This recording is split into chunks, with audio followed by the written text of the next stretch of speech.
¿Qué tal, amigos? Damos aquí inicio a la emisión 184 de Tal Cual. Como siempre, tratando de acercarle lo que consideramos la información que concita la atención de los vecinos del centro del Valle de Punilla. En la jornada de hoy vamos a tener un programa altamente dirigido a lo social. Vamos a estar hablando con autoridades del Servicio de Protección de Derechos de Niños, Niñas y Adolescentes de Valle Hermoso, continuando con el caso Jordamingo.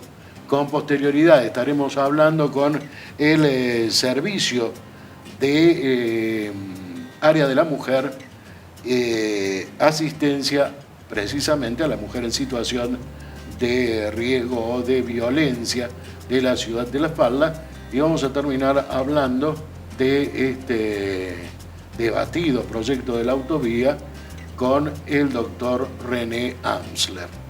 Comenzamos entonces, como decíamos, con el Servicio de Protección de Niñas, Niños y Adolescentes de la localidad de Valle Hermoso.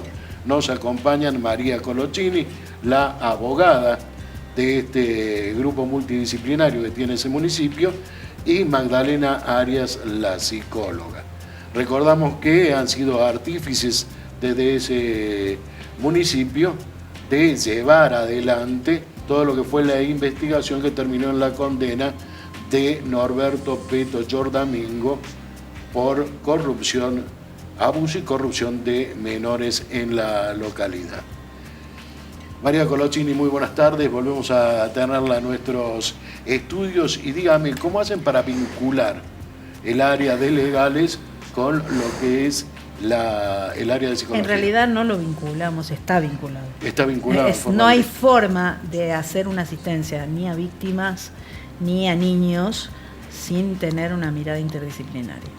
No hay forma, o sea, no se concibe de otro modo. Tampoco lo concibe la ley, no es que no lo concibo yo. La ley no concibe eso porque no podríamos separar a una víctima de su parte, de la parte física. O sea, es como si fuera un médico clínico de algún modo. O sea, no se puede entender el oído de una persona sin el cuerpo de la persona. Bueno, correcto, de todas maneras voy a lo siguiente. La primera información del caso de Jordamingo llega desde el psicólogo, claro, de Seguridad Ciudadana, porque tenía un trabajo con el psicólogo. Ah, perfecto. Ya venía un previo trabajo que en el fondo es un poco el detonante. Eso después lo va a contar mejor Magdalena, que fue quien trabajó desde el inicio. Si no hay un trabajo del psicólogo, es muy difícil hablar cuando pasa algo así, porque bueno, todos sabemos qué es lo que pasa, qué es lo que está pasando ahora. O sea, de golpe aparece la sentencia, la seguimos, tenemos la sentencia, lo hacemos público, y hay un montón de personas que están diciendo: yo también soy víctima.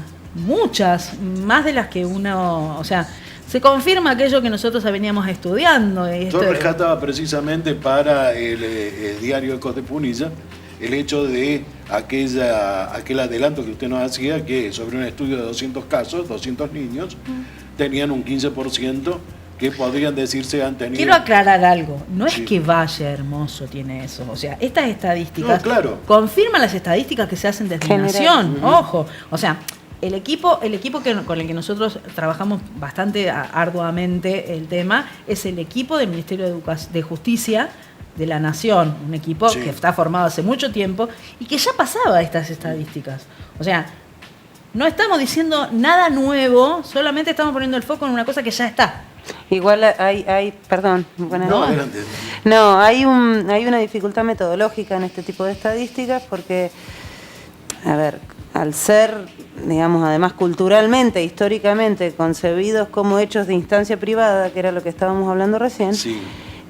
para construir esta estadística, ¿qué se toma como referencia? En general las denuncias. Los casos judicializados. Claro, que son un porcentaje de los casos entonces en realidad el real porcentaje, la incidencia, lo que llamaríamos en salud, la incidencia del abuso sexual y los delitos del abuso sexual, tomémoslo así, en la infancia, seguramente es mucho mayor a los denunciados. Seguro. Entonces, en realidad el porcentaje se infiere.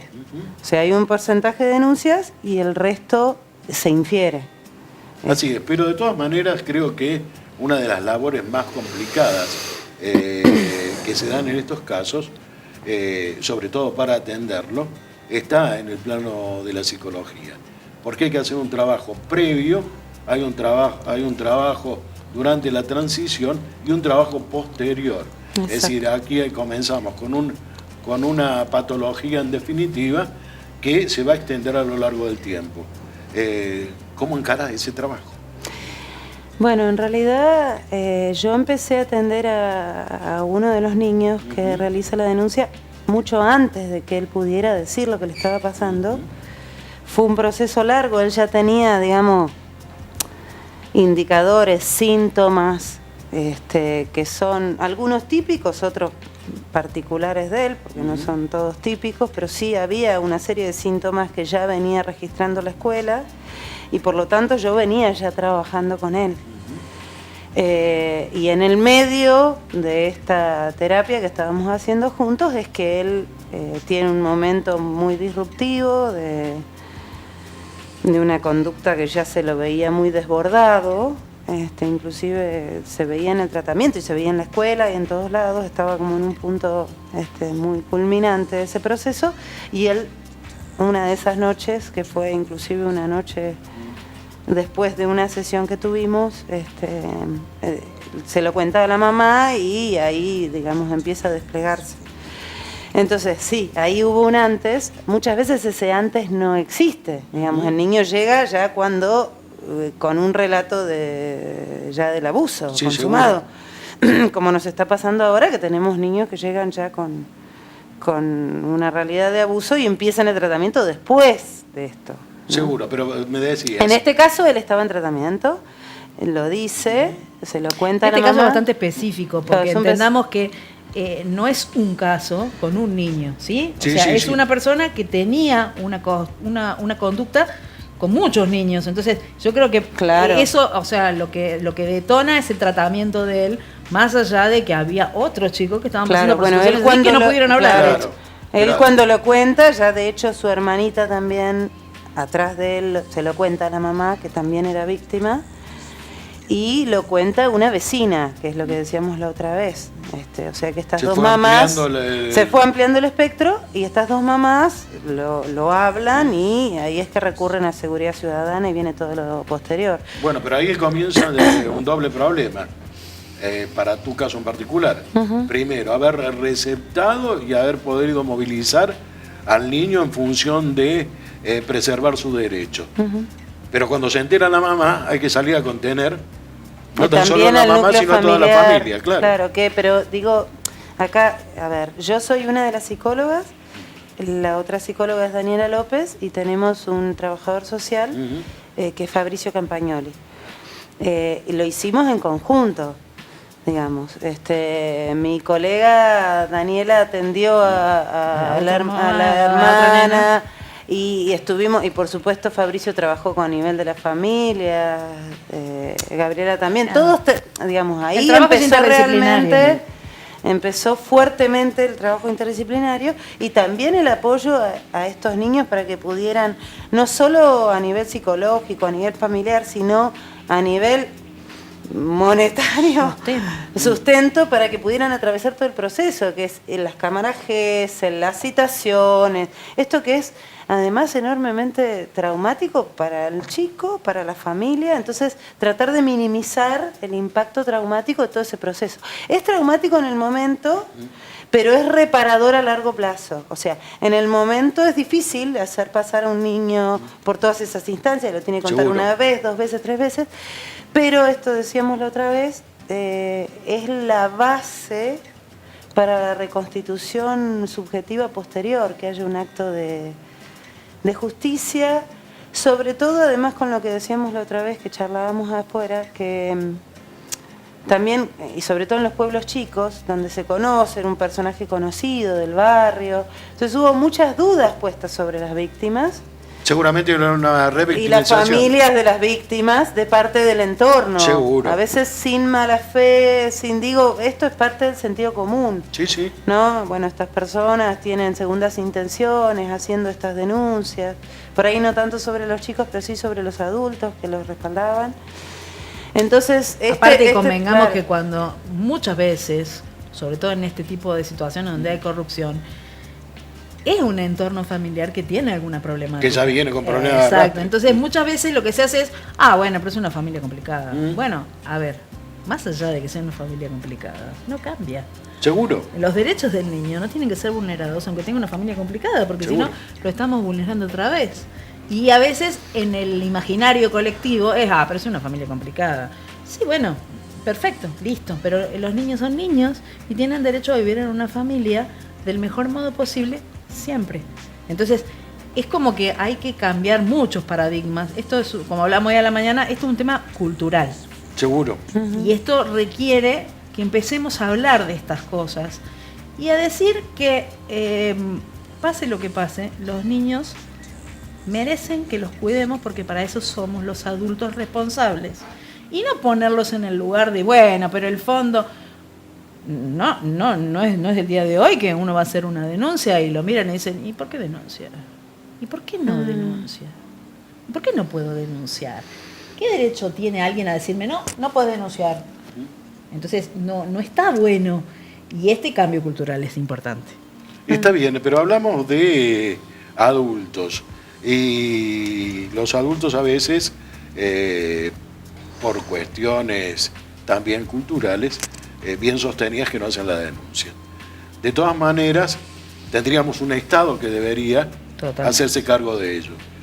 Tienen la suerte de ser parte de un equipo que pertenece a un estado municipal. Y que creo que debe ser uno de los únicos que hay en el Valle de Punilla. En el Valle de Punilla hay 2, nosotros y Capilla del Monte, pero que Capilla del Monte tiene mujeres en riesgo y niños, todos juntos. Nosotros no tenemos mujeres, pero tenemos niños. Está bien.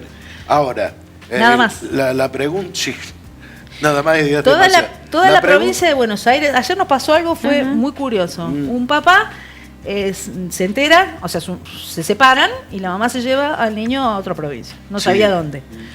Empieza a investigar y encuentra que sacaron el documento nuevo, entonces de ahí saca el domicilio nuevo y sabemos a qué municipio corresponde. Hicimos lista sábana, llamamos al municipio que corresponde, al teléfono del Servicio de Protección de Derechos de Niños, que funciona en toda la provincia de Buenos Aires. Todos los municipios tienen su servicio de protección de derechos. Del interior de la del interior, no estoy hablando ni de la Cava, ni siquiera del conurbano. Estoy hablando de un lugar alejado, incluso había de todos. O sea, provincia de Buenos Aires, y no es porque sea provincia de Buenos Aires, sino porque viene trabajando con el Servicio de Protección de Derechos cuando apareció la ley. Entonces hoy, todos los servicios de protección de derechos están constituidos. Está bien. Acá no. Como decimos comúnmente en Buenos Aires, en la provincia de Buenos Aires, está Dios y en el resto vemos cómo nos la ponchamos. En este caso en particular, hablamos de zonas con presupuesto. Yo no sé cómo armó el presupuesto de la Municipalidad de Valle Hermoso, con cuánto nivel de presupuesto se mueven ustedes. En realidad, Cuando nosotros empezamos no estábamos en presupuesto. Recién este año estamos en presupuesto. Porque durante el tiempo, bueno, ellos, el psicólogo, el trabajador social, pertenecían a otras áreas y fueron reasignados, y yo trabajé ad honorem durante los 2 primeros años. Este año estamos en presupuesto y lo que tenemos son horas de los profesionales nada más. O sea, con muy buena voluntad. La municipalidad tomó una decisión política. Y eso es para nosotros importantísimo. Y acompañamos esa decisión política. El presupuesto de Valle Hermoso es estrecho, bueno, como todos los municipios del interior, pero la decisión política está, y básicamente en este año recién estamos en presupuesto. Bien, están en presupuesto. Digo, ¿alcanza el presupuesto? No, por supuesto que no. Por supuesto que no. ¿Y cómo se arreglan? Con mucha imaginación. Con mucha gestión también, sí. Por ahí articulando con otros recursos disponibles en otras áreas de la municipalidad o a otros niveles, digamos, siempre tratando de trabajar en red, que es un poco lo que decíamos. Solamente, a veces ni siquiera es suficiente, pero digamos que el trabajo en red a veces, claro, ayuda a sortear estas dificultades institucionales que creo que tenemos todos, porque recién charlábamos con la chica de la falda, en el precalentamiento charlábamos de estas cuestiones. A ver, hay algo que sí quería que la gente supiera y que estábamos hablando recién, que un niño, además del tema, digamos, de la vía judicial, de la denuncia, un niño con una realidad de abuso no tratado es potencialmente un abusador a futuro. Entonces, el hecho de que haya un tratamiento específico, además, digamos, ese es el otro tema, la capacitación de los profesionales, porque hay lineamientos específicos para el tratamiento de los chicos con problemáticas de abuso. Un niño tratado puede ser, entre comillas, rehabilitado. O sea, estamos previniendo que, digamos, tener un futuro abusador. Correcto. Absolutamente. Que es un porcentaje importante de los abusadores han vivido abusos en su infancia. Ahora, esto es un trabajo de hormiga que no se ve en lo inmediato. O sea, todos los temas de prevención a veces no tienen la inmediatez que requieren algunas veces algunas decisiones políticas, algunos tiempos políticos, pero tienen un fruto a futuro muy importante a nivel social, ¿no? Siempre lo decimos lo mismo. Bueno, listo. Bien. Segundos. Eso es. Digo, tomando conceptos de la anterior entrevista, decíamos, hicimos un estudio sobre 200 niños y adolescentes en Valle Hermoso, calculábamos un 15% de afectados por algún tipo de abuso. De abusos sexuales. Sí. Abusos de otro un montón. Pero estamos hablando de sexuales. Bien, hay que interpretar entonces que detrás de toda esta movilización y el impacto público que la misma ha tenido, le van a caer una caterva de situaciones encima. Sí. ¿Cómo están en condiciones de enfrentarlas? Siempre con mucha imaginación, pero con mucha voluntad, que es lo que siempre hacemos. O sea, la realidad nos desborda a todos. Bien, ¿a dónde se dirige aquel que quiera contactarlas? Siempre al servicio de protección que está en el dispensario de Valle Hermoso. Si no, los martes y jueves estamos nosotros, pero si no, ahí hay un teléfono y cualquiera que necesite nos dan información. Los llamados telefónicos son constantes y saben que los vamos a atender y los vamos a escuchar siempre. Muy bien, doctora Colochini y doctora Arias, muchísimas gracias por la visita. No, al contrario, y quedamos gracias a su a disposición. Muchas Gracias. gracias. Bien, nosotros buscamos la primera pausa.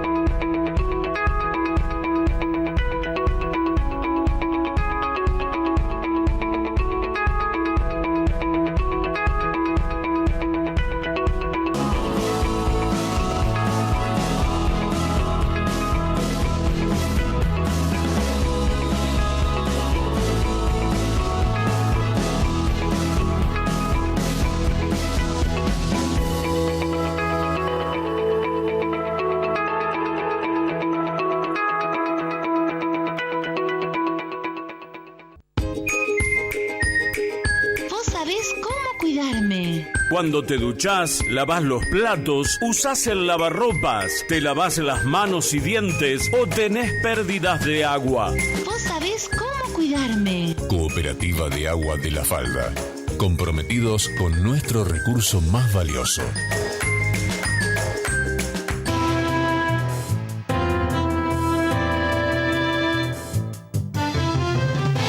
Segundo bloque de Tal Cual, y tal como lo anunciábamos, continuamos en este caso con el área de la mujer en situación de violencia de la ciudad de La Falda.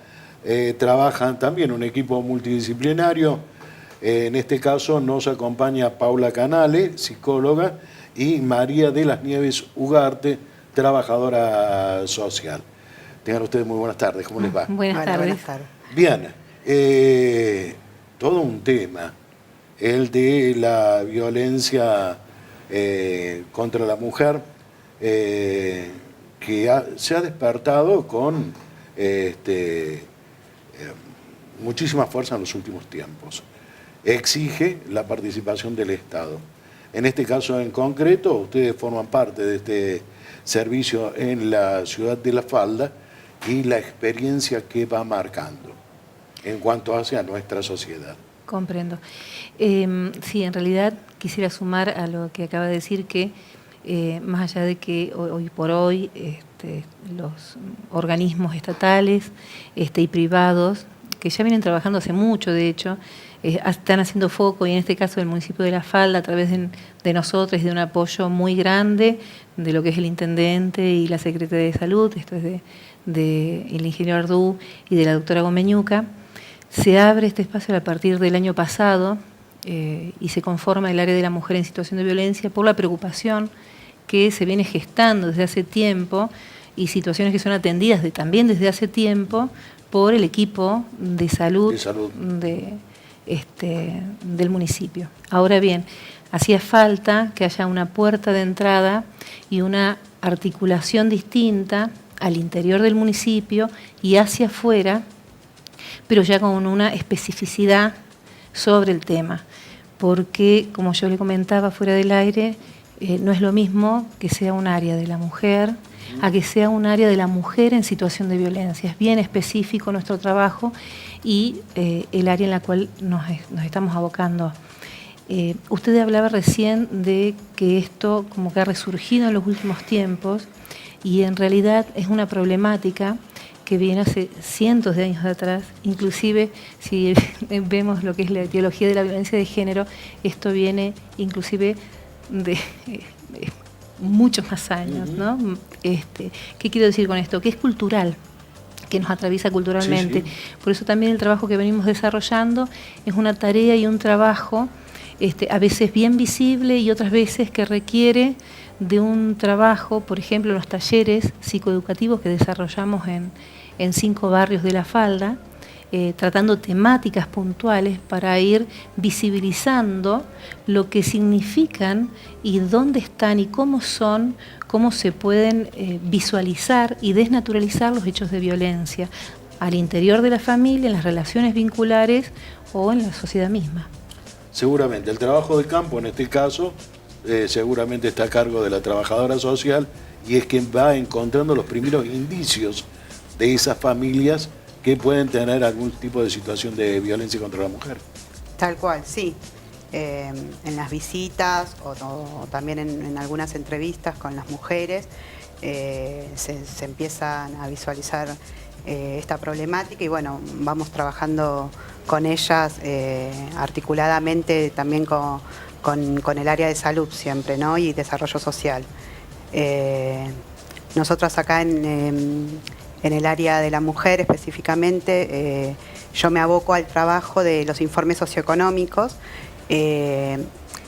por el cual nosotros estamos articuladas con el Polo de la Mujer de Cosquín, que pertenece a la provincia, donde se generan becas de ayudas económicas para aquellas mujeres que por la situación de violencia están atravesando también algún tipo de vulnerabilidad social. Eso está claramente establecido. Ahora, el problema real es que tiene demasiadas aristas, que no tan solo van en el torno de la contención de aquellos que aún están reunidos dentro del núcleo familiar, sino que aparece con la descomposición del mismo otro mayor. ¿Cómo se actúa en esos casos? Bueno, y si estos tienen un incremento. Yo creo que en este momento, gracias a esa visualización que recién mencionaba, no solamente en el municipio de La Falda, sino a nivel país, en el mundo entero, inclusive ya las situaciones de violencia hacia la mujer va cobrando un foco que antes no tenía. Y en cuanto a la intervención, lo que intentamos hacer es una intervención integral.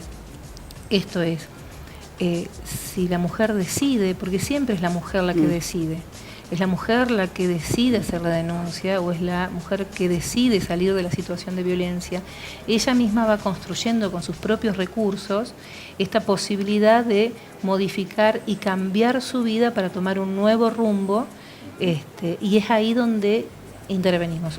También intervenimos cuando no decide terminar con el circuito de la violencia, el ciclo de la violencia, porque evidentemente esa mujer también nos necesita para fortalecerse interiormente y encontrar esos recursos internos que muchas veces están muy depreciados. Pero en el caso de la mujer que sí decide hacerlo y hay toda una situación familiar, nosotros lo que también tenemos dentro del área, con nosotras trabaja Luciana Bo, que también es colega, es psicóloga, y ella hace la parte más terapéutica, hace tratamientos.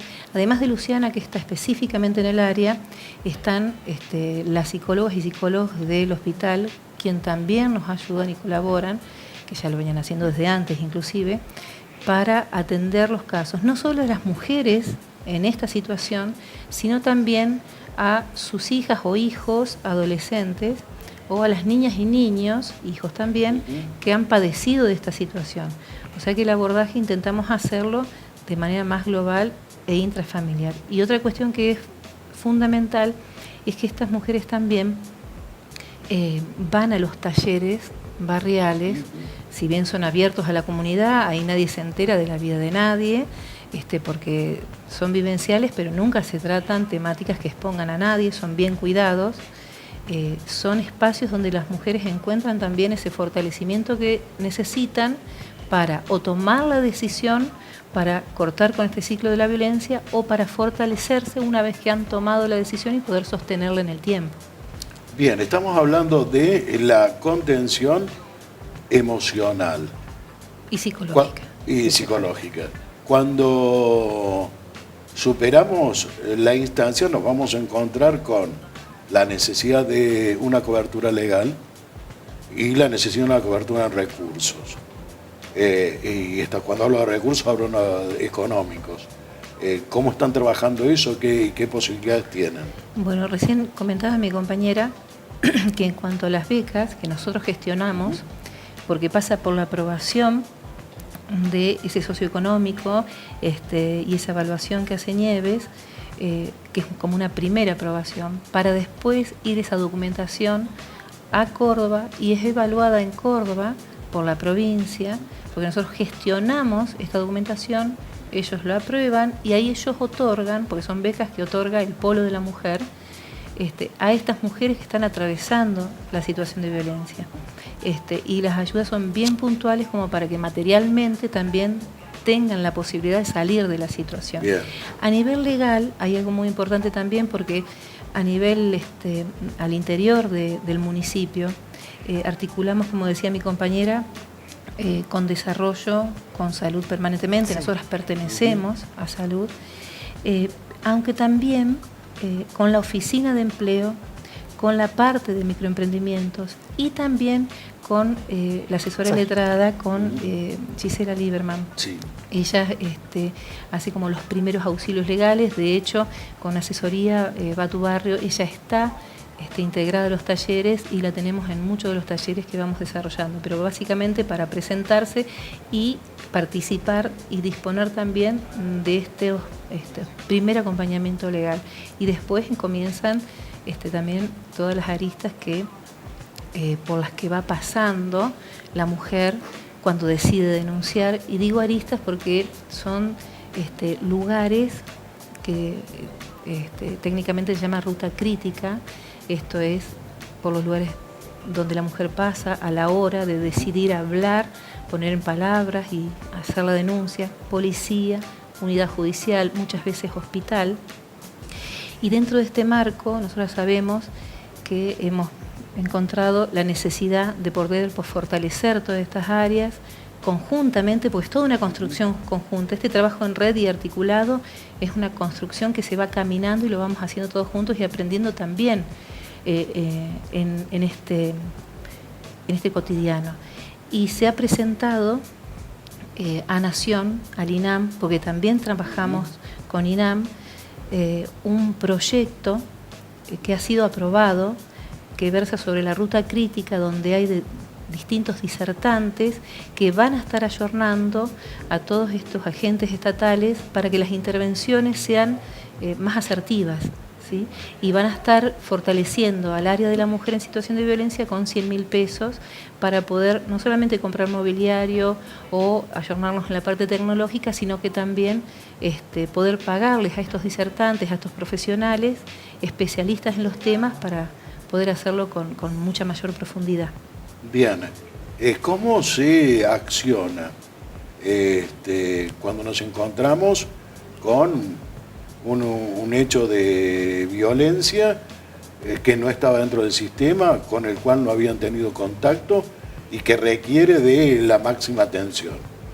¿Qué tipo de reacción hay? Sé que había un protocolo que se había generado en conjunto con el hospital municipal, pero no sé cómo funciona. Y los televidentes seguro que tampoco. ¿Cómo es esto? Si esa persona llega al hospital, ya saben, dentro de lo que es la parte de administración y enfermería, los pasos a seguir. ¿A quién tienen que llamar? ¿En qué horarios? Porque nosotros tenemos 2 teléfonos corporativos habilitados de 9 a 13 horas de lunes a viernes, para toda la persona que quiera interiorizarse de manera anónima o no.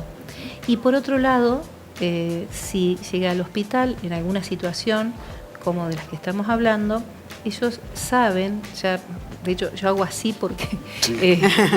Tienen anotado a quién llamar y en qué horarios y en qué momento y los medios, para que nosotras podamos, si no por algún motivo en ese momento no podemos llegar al hospital, sí tener todos los datos para acercarnos de la manera más rápida a esta mujer una vez que conocemos el caso. Pero sí es fundamental, obviamente, que se pueda implementar esto que ya está pautado. Claro. Este protocolo mínimo en casos de mujeres en situación de violencia va a estar reforzado, y lo vamos a hacer con más detalle y con una construcción hacia el interior del hospital, una vez que podamos trabajar en el proyecto que yo recién mencionaba, porque el producto final de este proyecto es que todos tengamos un protocolo. Primero, cada centro tenga su protocolo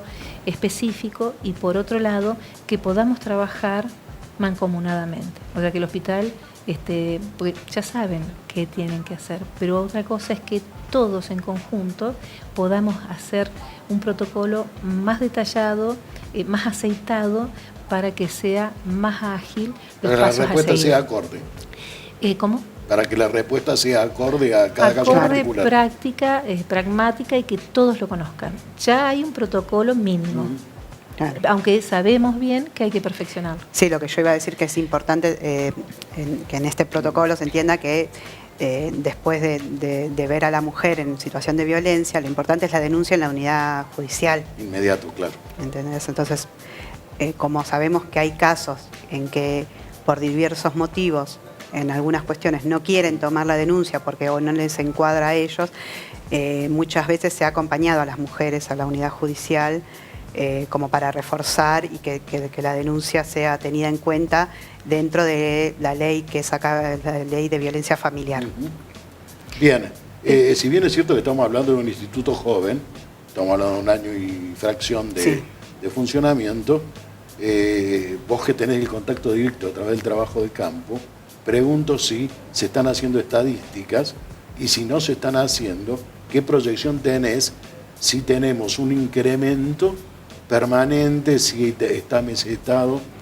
Sí, bueno, las estadísticas son las que manejamos principalmente en un principio eran en el hospital. Y después, bueno, las que fuimos empezando a trabajar nosotros desde el área de la mujer. Sí estamos teniendo un incremento también porque se está conociendo el área, entonces muchas mujeres se están acercando ahora y sabemos de otras que quizás fueron directamente a Cosquín, que están, fueron acompañadas desde allá y que también desde Cosquín, nos van diciendo, está esta mujer de la falda que también, por lo general, la mayoría está necesitando tratamiento psicológico. Y es donde, apuntalamos también ahí con la ayuda. Y sí, o sea, lo principal es esto, que el conocer los derechos hace que las mujeres también se acerquen y no tengan miedo, porque, o sea, la violencia fue algo que fue naturalizado, como decía Paula, por mucho tiempo. Entonces, que hoy en día saber y conocer cuáles son tus derechos es lo que ayuda a que se acerquen y puedan fortalecerse ellas para poder dejar a esa persona que le está haciendo daño. Que hay una vía de protección. Tal cual. Perfecto. ¿Cómo hace? Perdón, ¿no? A mí me gustaría dar los datos precisos para que puedan acercarse a y eso llegar iba. a nosotros. A eso iba, precisamente. ¿Cómo hace aquel que quiere llegar a ustedes? Bueno, hemos inaugurado hace poquito, gracias a los esfuerzos del municipio y de una política que están apoyando fuertemente, la oficina, nuestra oficina está en la Galería Kennedy, en el local 4, frente al Tribunal de Faltas. Bien. ¿Sí? Al lado del vivero. Al lado del defensor del vecino. También. Sí, y para comunicarse con nosotros por vía telefónica, pueden consultar en la página institucional, en la página web. Hay un link que dice Área de la Mujer, cliquean ahí y van a tener un comentario de algunas de las funciones que cumplimos y los teléfonos y los horarios que son de 9 a 13 de lunes a viernes. Muy bien. Iba a decir nuestros horarios. Sí, claro. Los miércoles estamos de 15 a 19:30 y los viernes de 17:30 a 19:30 ahí en la galería. Después también nos acompaña Luciana, pero Luciana tiene sus horarios previos, digamos, tienen que sacar turno con ella, pero bueno, que se acerquen con nosotras y después las iremos derivando en caso de ser necesario. Muy bien, les agradezco la visita y quedamos a su disposición. Muchísimas gracias. Vamos a la pausa.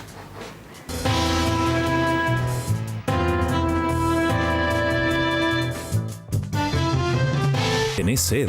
Agua Soda Palotti. Calidad superior lograda con experiencia y trayectoria. Cuando hablamos de Valle Hermoso, lo relacionamos por su paisaje serrano, el verde de su vegetación, sus ríos, cascadas y vertientes, sus construcciones, tradiciones y la calidez de su gente. Sin embargo, en estos últimos 2 años, hay cosas que se han hecho clásicas en nuestra localidad. Juntos, seguimos haciendo lo que hay que hacer por nuestra localidad.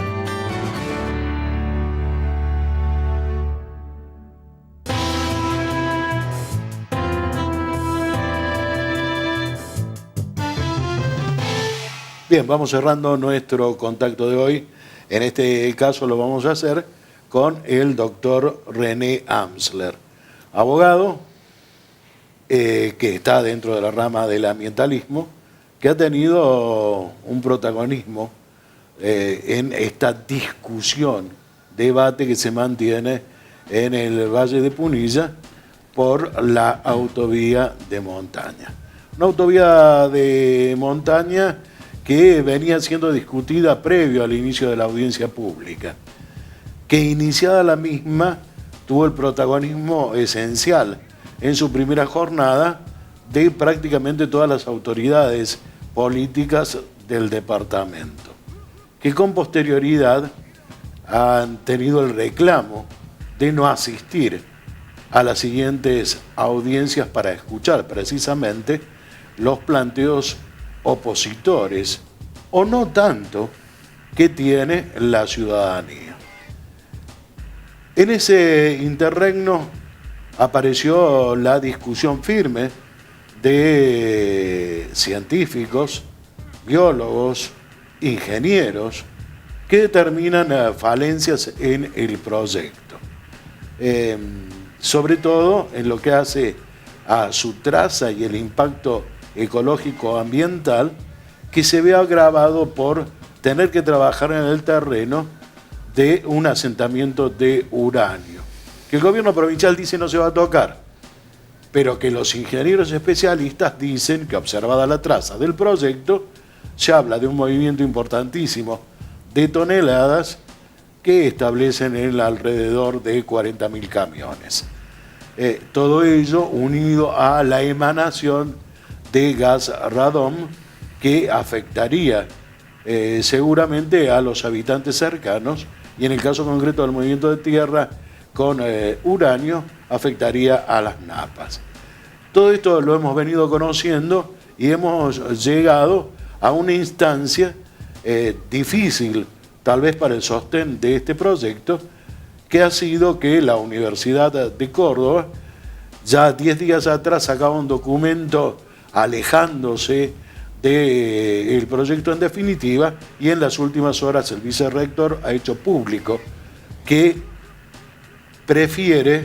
sugiere que se busque dentro de las 5 alternativas que quedaban afuera de las 6 que se mantenían como posibles, y que no avalan el proyecto porque va a generar un severo impacto ecológico en la zona. Resumen, creo que un tanto acabado de lo que ha venido aconteciendo.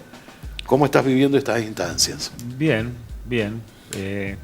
Realmente han sido unas semanas muy intensas, las últimas semanas. Excelente tu resumen, creo que lo redondea muy bien. Solo podría precisar, como para agregar algo, es que el conflicto se inicia el año pasado. Así es. Con lo que fue el proyecto Puente Variante Costa Azul. Variante Costa Azul, Puente sobre el Lago San Roque, ese era el título del proyecto. Incluso nosotros con la doctora Marcela Fernández patrocinamos un amparo de unos 400 y pico de amparistas en Carlos Paz, precisamente sosteniendo la invalidez de esa licencia ambiental, entre otros motivos por algunos que hoy vuelven a revivir, que es el hecho de que están planteando este proyecto de a tramos, ¿no? Y ya existe importante jurisprudencia incluso de la Corte Suprema de Justicia de la Nación, que sostiene que los proyectos, incluso lo contempla la ley, que los proyectos no deben plantearse por partes porque los impactos ambientales no son simples sumatorias. Entonces, hoy tenemos un proyecto que veladamente, o digamos ostensiblemente, llegaría hasta la cumbre. ¿Sí? Así es el título de la obra. Sí, sí. Sin embargo, la discusión es solamente hasta Cosquín. Y esa parcialización es una manera de esconder impactos reales, es una manera también de sesgar la información, y nosotros consideramos que lo que tiene que hacer el gobierno, y de hecho lo dice también precisamente la resolución del Consejo Superior, según lo que acabas de mencionar en el último párrafo, solicitar, digamos, pide o exige que se plantee un estudio, una evaluación ambiental estratégica. Así ¿no? es. Esa sería como primer medida, como discusión más de fondo. Después hay cuestiones más puntuales, como las que mencionás sobre los efectos ambientales. Naturalmente no es mi especialidad la cuestión de la radiación ni del uranio, pero es correcto. No es una cosa, no es una idea nuestra. Hay estudios ya realizados en los años 60, de la Comisión Nacional de Energía Atómica, tenemos copias certificadas de esos estudios, es algo que se hizo, digamos, oficialmente, nunca más habló del tema. Y lo preocupante, lo muy preocupante, altamente preocupante, es que esta gente del ISPI, o mejor dicho, de Vialidad Provincial, que es la proponente de la obra, ¿no? Recién se comunica con la Comisión Nacional de Energía Atómica en abril, días antes de convocar a la audiencia pública, cuando ya estaba presentado el estudio de impacto ambiental, como que les era ajeno ese tema hasta que empezó a sonar socialmente y empezó a movilizarse la gente socialmente por este asunto. Es decir, ya no se trata solamente de cuestiones técnicas en discusión, que por supuesto estamos más que abiertos a darle discusión, se ha generado un importante encuentro entre vecinos y profesionales organizados, para rebatir cada uno de los puntos del estudio de impacto ambiental, sino que se trata ya de un muy alto nivel de desprolijidad, por lo tanto no extraña que la universidad ya se haya despegado como entidad completa, ¿no? Como universidad en sí, porque fue unánime la decisión. Así es. Se haya despegado de este estudio, porque ahí las cosas están verdaderamente muy mal hechas. Las 8 jornadas de audiencia pública fueron un excelente tribunal en donde se fueron aportando estas pruebas que son contundentes, y es cierto, como decía, lamentablemente los funcionarios no se han quedado a escuchar, suponemos que de alguna manera van a escuchar, pero también los pone a todos los funcionarios que fueron a apoyar esta obra ciegamente, incluso han utilizado la palabra confiar, la palabra tengo fe, ¿por qué no confiamos? Acá hay profesionales. Digo, se han largado a agarrarse, digamos, de este tema de los profesionales sin haber consultado mínimamente qué es lo que habían hecho estos profesionales. Y es verdaderamente muy triste esta situación, sobre todo viniendo de funcionarios que tienen realidades de responsabilidades diarias y deberían profundizar un poquito más o hacerse asesorar. Para eso tienen los fondos, digamos, el erario público, para ellos poder hacerse asesorar e ir con solidez y no salir a simplemente bancar una obra con una opinión básicamente política. La confrontación de biólogos, ingenieros, científicos generan seguramente el sustento jurídico como para confrontar con el gobierno provincial, que en definitiva es el responsable de la obra. ¿Crees que va a ser necesario confrontar jurídicamente? Bueno, nosotros ya lo iniciamos el año pasado con lo que es la obra Variante Costa Azul, Puente sobre el Lago San Roque, y este año, el lunes 7 de abril, previo a la audiencia, se presentó también una acción de amparo en tribunales Cosquín, que fue rechazado por cuestiones de competencia. Y esto lo quiero dejar muy claro. Hasta ahora ningún juez, ¿sí? Es decir, la jurisdicción, la justicia, no ha entrado a analizar el fondo del asunto. Perdón, acá me acaba de poner todo un tema cuando me dijiste competencia. Y cuando dijiste jurisdicción. ¿Estamos hablando de Punilla? Estamos hablando de que la presentación fue ante los tribunales de Cosquín. ¿Y por qué planteó la no competencia? Bueno, existe una ley general de amparo, general para todos los amparos, que establece por una reforma del año 2014, que establece que todos los amparos contra gobiernos municipales o el gobierno provincial o incluso contra las comunas deben ir por ante la Cámara Contencioso Administrativa. O sea, que no van contra el juez inmediato como demandamos a cualquier vecino o a cualquier empresa incluso, que es el juez inmediato, o el juez que corresponde por territorio, o el juez que corresponde por la localización del demandado, sino que tiene que ir a las cámaras contenciosas administrativas, que ya es una cámara, si son 3 jueces, se saltea una instancia, de alguna manera te retasean la posibilidad de una apelación. Nosotros consideramos que eso es inconstitucional, y así lo planteamos, y no quiero confundir a la audiencia, pero bueno, así lo planteamos en Carlos Paz, y la jueza admitió la inconstitucionalidad de este artículo 4 bis que establece este criterio que te estoy mencionando. Pero además, nosotros planteamos que es inaplicable ese criterio porque estamos hablando de leyes ambientales. Las leyes ambientales el derecho ambiental es un mundo específico, autónomo, que tiene sus propias reglas, sus propias normas, y nosotros consideramos que las normas procesales que se deben aplicar son las normas ambientales, y las tiene contempladas.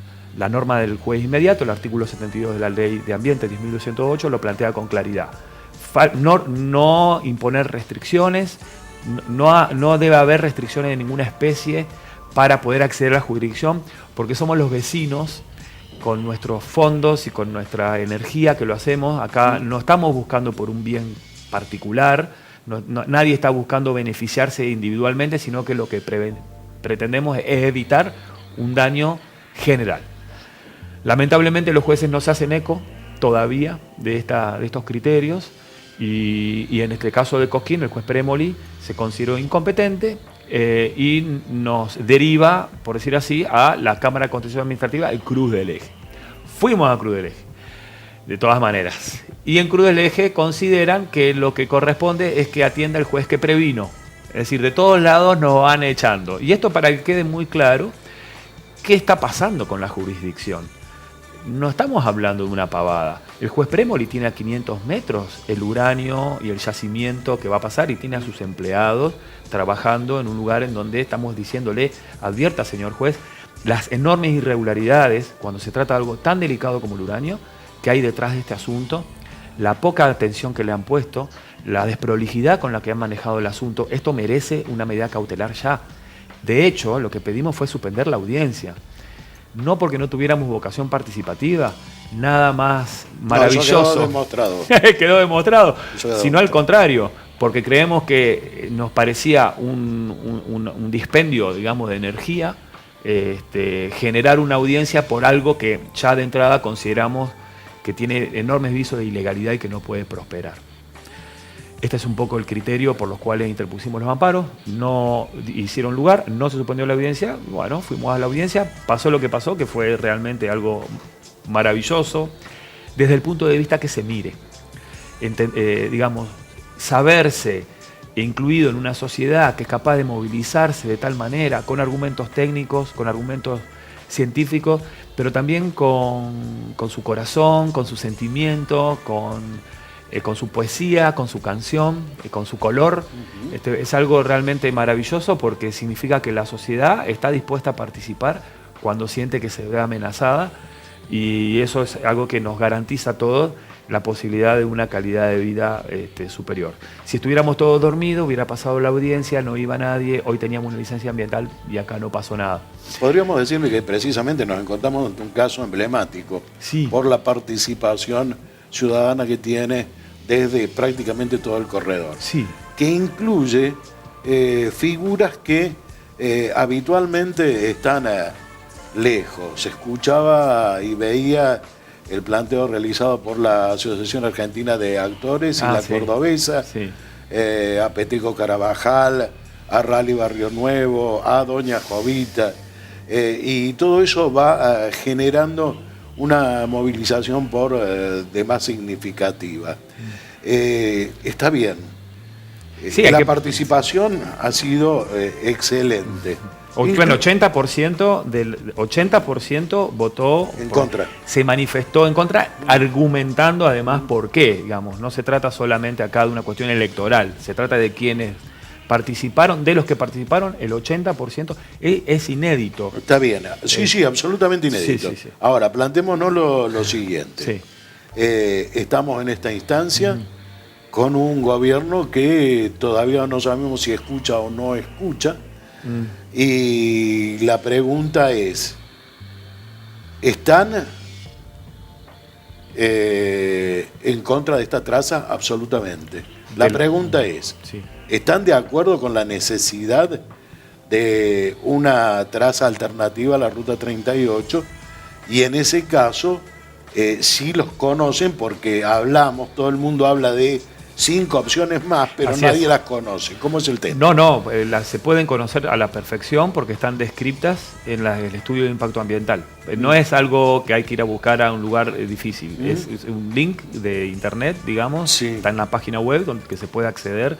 Tendría que acceder a la Secretaría de Ambiente, dentro de la Secretaría de Ambiente ir a audiencias públicas, dentro de audiencias públicas ir a la audiencia que está fijada para el 11 de mayo en Santa María Punilla, hace clic ahí y ahí va a poder, hasta la vez, va a haber otro enlace que le va a permitir acceder al estudio de impacto ambiental.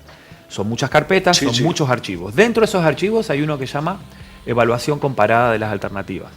De hecho, la obra... Y ahí aparecen todas las alternativas. Aparecen en la evaluación de las alternativas. No solamente están las alternativas planteadas, sino también una evaluación que de hecho nosotros atacamos esa evaluación porque la consideramos que fue muy pobre, que hay incluso hasta cierta manipulación de datos para favorecer a la obra que finalmente eligieron. Por eso el proyecto se llama Alternativa a Ruta Nacional 38, porque es una de las alternativas elegidas, pero se nota claramente que hubo un verdadero interés en darle favoritismo a esta obra y a las otras desprestigiarlas, por decir así, con argumentos que son ¿Cuál muy sería el poco factor de sólidos. ese interés?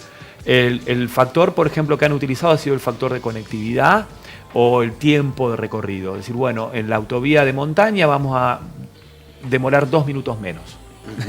Y entonces uno dice, por 2 minutos menos vamos a poner en riesgo la salud de toda la población, vamos a desmontar un 70%, más del 70% del bosque nativo, vamos a generar un conflicto social que estamos generando por 2 minutos de recorrido. Y si ese no fuera el interés real, ¿qué supones? Yo lamentablemente, a medida que vamos avanzando, advierto una obstinación por parte de los proponentes, del gobierno, de la Secretaría de Ambiente con este tema, que ya me hacen sospechar que realmente hay otros intereses y no solamente el de la conectividad, y menos aún el del turismo. Ha quedado claramente demostrado que esto no solamente no favorece el turismo, sino que es muy probable que lo perjudique. ¿Por qué la sociedad de actores se manifiesta sobre algo que está tan lejano? Porque es un símbolo de Punilla, su sierra, ¿no es? Así es. Vienen a eso. Muchos de esos actores seguramente lo reconocen. Es un gran valor que tenemos y que tenemos que saber justamente cuidar. Es decir, por hablar solamente del impacto visual. Bueno, no me gusta hacer especulaciones porque realmente serían especulaciones, pero evidentemente acá hay cosas muy oscuras. Muy oscuro es lo que pasa en este expediente, lo adelanto.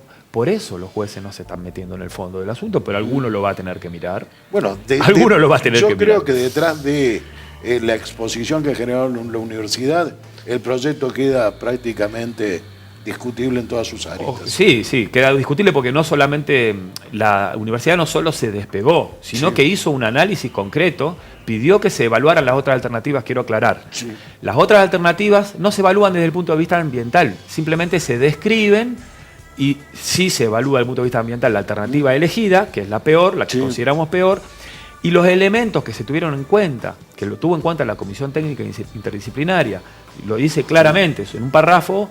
Todos los elementos que se tuvieron en cuenta, no hay ningún elemento que sea ambiental.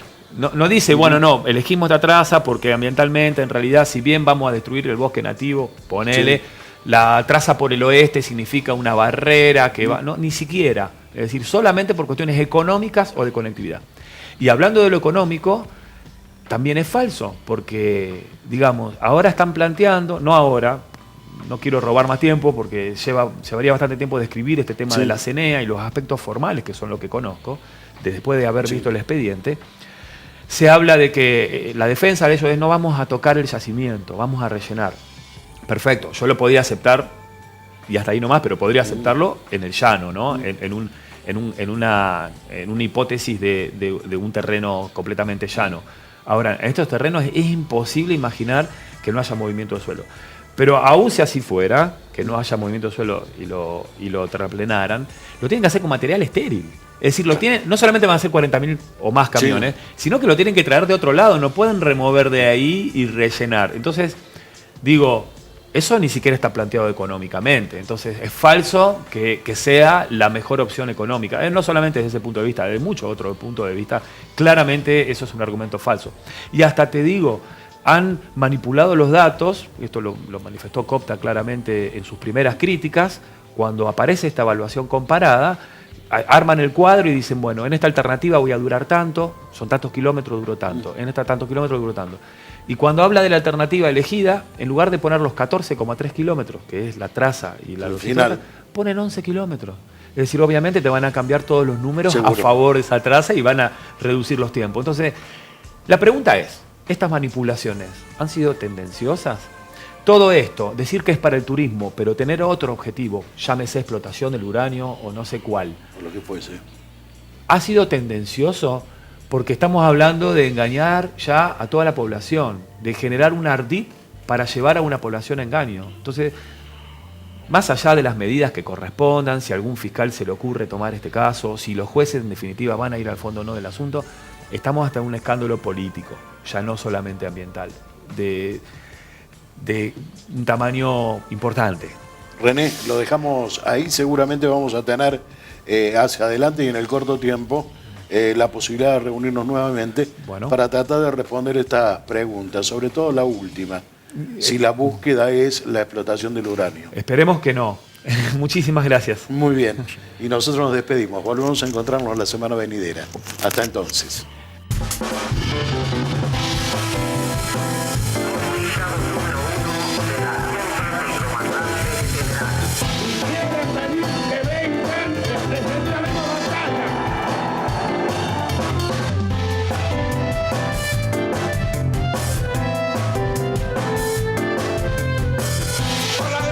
Se come, se cura y se educa.